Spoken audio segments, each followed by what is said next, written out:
오늘 우리가 살펴볼 말씀은 예레미야 20장 말씀입니다. 예레미야가 성전에 예배를 드리러 온 유다 사람들에게 임박한 하나님의 심판에 대한 경고를 하자 성전의 총감독인 바술이 예레미야를 잡아들이고 매를 치고 감금해 버린 것이죠. 왜냐하면 사람들은 대체적으로 자신들이 듣고 싶어하는 메시지를 환영하는 반면에 듣기 싫어하는 메시지에는 반발하기 마련인 것이죠. 선지자들이 심판과 저주를 선언하면 이것이 하나님의 뜻인지 알려고 노력을 해야 함에도 불구하고 그것에는 전혀 관심이 없고 정말로 그럴 리가 있겠는가라고 생각하면서 오히려 선지자를 저주하였다라는 것입니다. 다른 곳도 아닌 여호와의 성전에서 또 다름이 아닌 하나님의 말씀을 전하다가 다른 사람도 아닌 성전의 총감독자에게 의해 비난받고 종교적 포로가 되었다는 것이죠. 우리가 이것을 생각해 보면 참으로 아이러니하지 않습니까? 예레미야는 바술의 협박과 폭력에 굴복하지 않았습니다. 오히려 더 분노해 바술에게 오늘 말씀처럼 그의 이름을 마골 밉사빕이라 그런 별명을 붙여 주었죠. 성경에서 사람의 이름이 바뀌는 것은 단순히 계명만을 위한 것이 아닙니다. 적어도 그 이름이 바뀐다는 것은 상황 변화나 신분 변화의 의미를 가지고 있습니다. 원래 바술이라는 이름은 자유란 뜻을 가지고 있습니다. 그런데 예레미야에 의해서 붙여진 이 마골 밉사빕이라는 이름의 뜻은 사방에서 두려움이란 뜻이죠. 무슨 말인가 하면 예레미야는 하나님이 보내신 선지자에게 공포가 된 바술이 머지않아 자기 민족과 친족들에게 공포의 대명사가 될 것이라는 말씀을 선포하고 있는 것입니다. 후에 바벨론 군대가 유다를 쳐서 정복할 때에 바술과 그 집안은 무자비한 원수들의 공격을 받음으로 예루살렘 사람들에게 말씀이 어떻게 성취되었는가를 보게 될 것을 선언하고 있는 것이죠. 사랑하는 성도 여러분, 유다가 심판받을 수밖에 없는 분명한 이유를 오늘 본문에서도 보여주고 있지 않습니까? 하나님이 선지자를 통하여 심판을 선포할 수밖에 없음에도 불구하고 이러한 하나님의 말씀에 귀를 기울이고 깨닫지는 아니하고 회개하기는커녕 오히려 진리를 선포하는 선지자를 핍박하고 있는 것이죠. 이는 오늘날도 마찬가지가 아니겠습니까? 우리가 교회에서 복받으라는 말씀에는 환호하면서도 죄에 대해서 회개에 대해서 이런 말씀을 들을 때 우리는 마치 목이 곧은 백성들처럼 그 말씀에 무반응하면서 나와는 상관없는 말씀인 양 그렇게 반응하지 않느냐라는 것입니다. 여러분, 말씀을 못 들어서 복을 못 받는 것이겠습니까? 결코 아니라는 것이죠.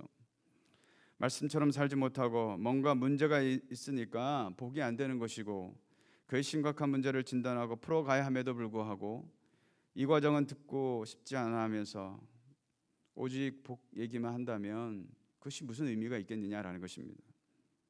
마지막 때 영적 지도자가 깨어있지 못하고 성도들 또한 말씀 앞에 반응하지 못한다면 유다를 향한 이 심판의 메시지가 오늘 저와 여러분에게도 향하지 않겠느냐라는 것입니다. 아무리 선지자라 할지라도 하나님의 말씀을 전하다가 고난당하고 핍박당할 때 얼마나 마음이 힘들겠습니까? 이는 예레미야도 마찬가지라는 것이죠. 예레미야가 하나님의 명령을 따라 말씀을 선포하기만 하면 사람들은 그를 조롱하고 야유를 보내었다는 것입니다. 8절의 말씀에서 보면 치욕과 모욕거리가 되었다고 말씀하고 있고요. 10절에서는 그를 고소하였다고 말씀하고 있습니다.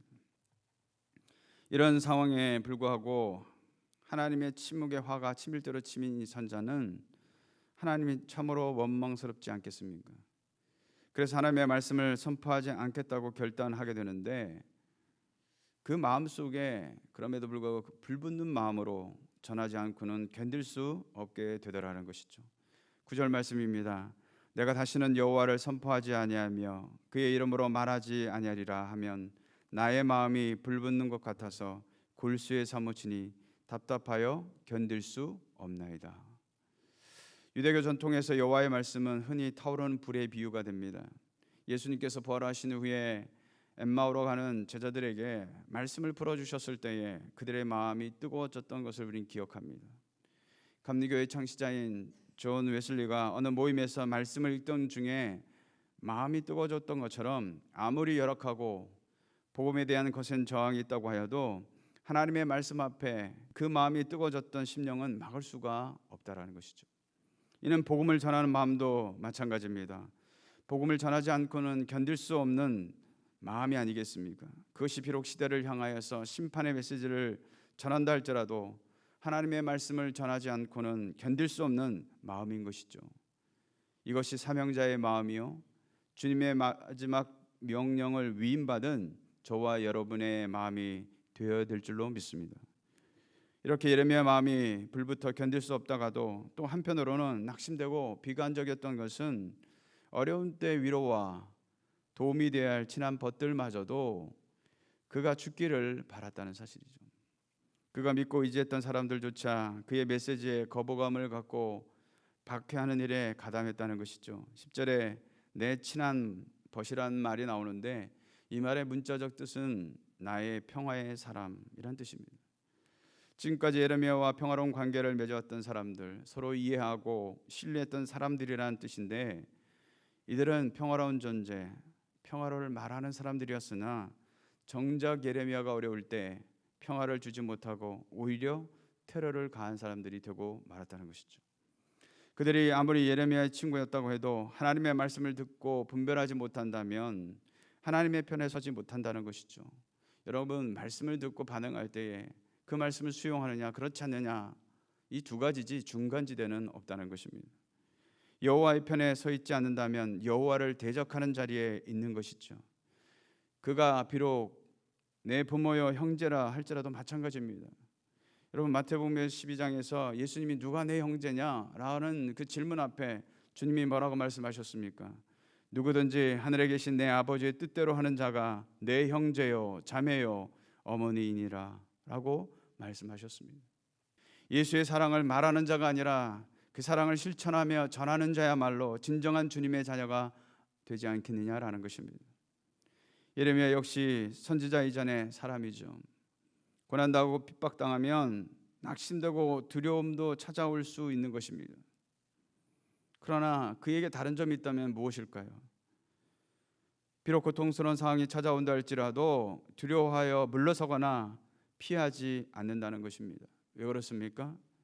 고난과 핍박 중에도 함께 하시고 위로하시는 하나님, 때로 대적의 손에서 구원하시는 하나님이 함께 하심을 확신하고 있기 때문에 그렇습니다.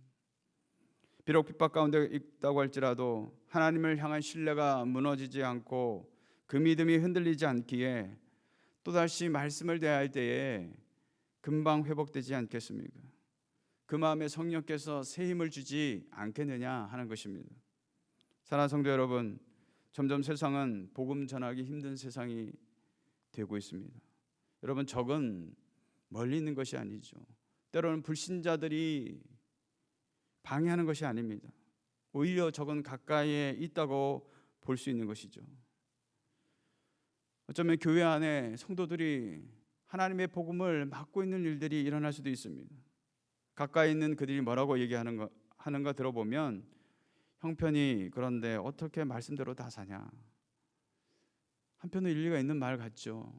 공감도 됩니다. 그러나 주님은 그렇게 말씀하지 않는다는 것이죠.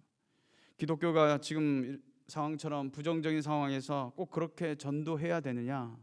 우리가 상황이 이렇다고 주의 복음을 전하는 걸 멈출 수가 있습니까?